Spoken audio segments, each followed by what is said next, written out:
Hello, Earth Science class. This is Grace here, and what you are looking at is my 3D model of the ocean floor.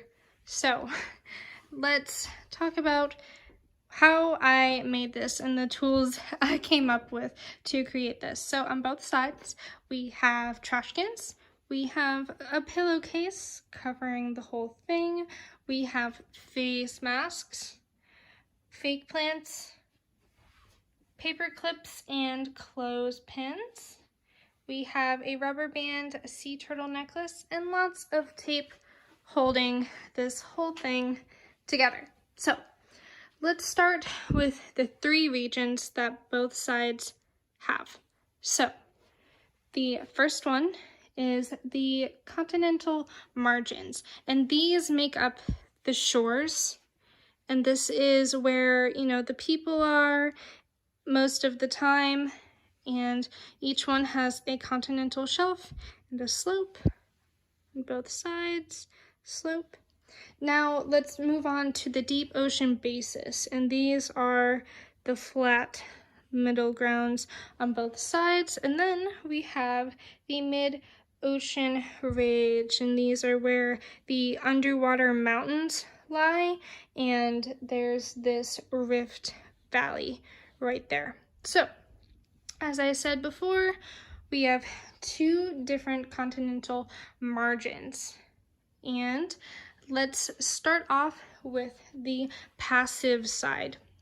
So we have this continental shelf, and then it kind of drops down, but it's a very gentle and nice drop compared to the other one here.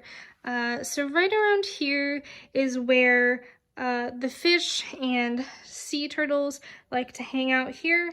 And then we have the submarine canyon here, which is basically a canyon that runs through the continental slope. Next, let's go to the active side.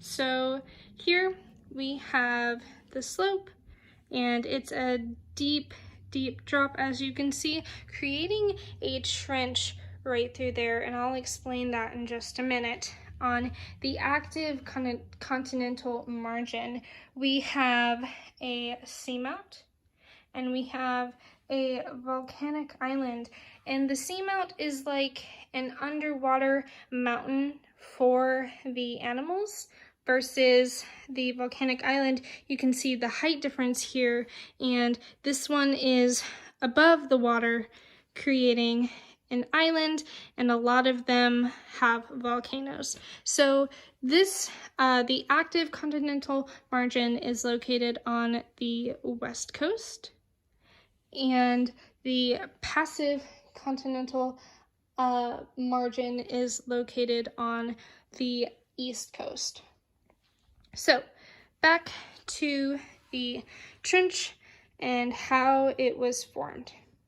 So basically we have the oceanic crust here, and let's say right here, this is Earth's crust. So we have these tectonic plates, and what they're doing is they are converging and colliding together.